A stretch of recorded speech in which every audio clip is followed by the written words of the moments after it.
About finance here and the time value of money. This is such an important topic, so much that it's a topic that when you're in a business class, it's one of the first concepts that you learn about. In fact, I can recall in my undergrad business classes and my MBA classes, we touch on this concept every class, whether it's directly or indirectly. That's how important this topic is in terms of business and, in my opinion, life. So the time value of money is basically the difference between the value of a dollar now and a dollar at some point in the future, because money inherently loses value over time due to inflation. Now, obviously, there are some cases where you have deflation or no inflation, but historically speaking, the U.S., your money each year, year over year, is affected by inflation. Now, whether you gain or lose and how to measure the time value of money, that's denoted by an interest rate. Sometimes you'll see R as the interest rate. You also sometimes will see like discount rate, cost of capital, or opportunity cost. These are all basically measures of how you measure the time value of money. Now, the time value of money has a future value. So what I mean by that is the your money today will not be the same as it will be in the future.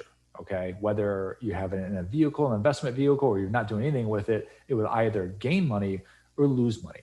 So say if I were to ask you the value of $100 3 years from now, what would that look like?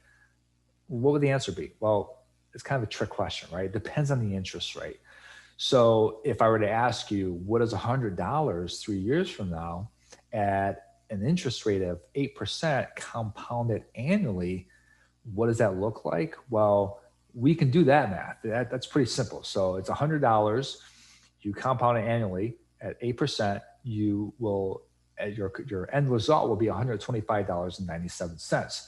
So this is the time value of the future value of money. So your value today is not going to be your value in the future. So this is obviously a gain. There are unfortunately losses too, but we won't go into that in this video. But the value of money also has the present value. So your future value at some point in the future will not be the same as it is today. So going backwards, say if I were to ask you, well, let me kind of illustrate a little bit further on this, right? So let me give you an example. So you have a friend, they're strapped for cash, they need $100, and he tells you, I'll pay you back 3 years from now, your $100. Okay. You loan him the money, 3 years comes by, he gives you $100 back. Now, is he okay? Physically, he's giving you $100 bill, but is it really worth $100 at that point? No, it's not, because of the time value of money. And let's just push inflation to the side for a minute here.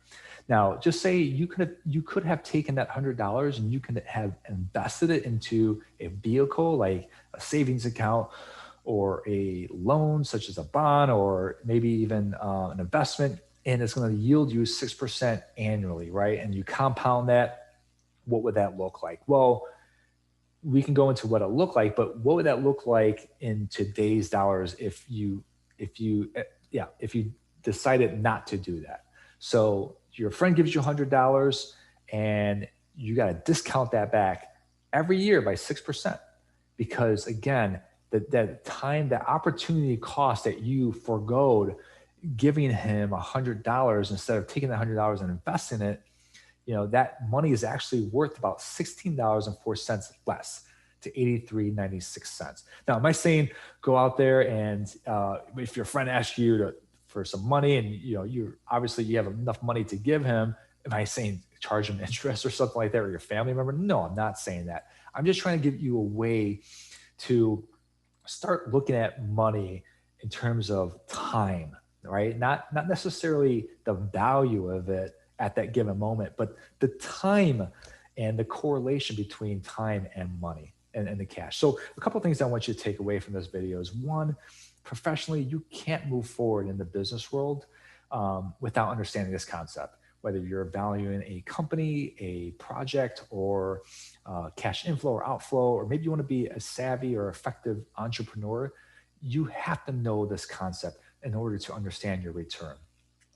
And on a personal note, I would encourage you to start looking at cash and the world in this way and through a financial lens, right? So, when you're walking down the street, you see a new PS5, you see a new car you want to buy, and you want to do that, but just start thinking like, okay, if I buy this asset or material that will obviously depreciate, what opportunity cost am I foregoing in the future? The second thing is, we didn't really talk about this, but I want you to keep your money in an account that at the very minimum, will hedge against your inflation, right? It will stay current to what your inflation rate. So say if it's 2%, you should keep your money in an account that's 2%. You're not going to gain value, but you're definitely not going to lose value. Ideally, you want to gain value, but the very minimum, keep it at somewhere where you're going to be hedging against inflation. So that's pretty much it. My next video, I'll be going into the mechanics of how you view the time value of money in terms of the mathematics behind it and showing you how to actually look at it mechanically. And that'll be in my next video. So with that, I'll leave you guys. Again, this is called Finance. I appreciate you watching the video. If you like it, definitely like the page or like the video, subscribe. And again, this is called Finance. Signing off. Till next time.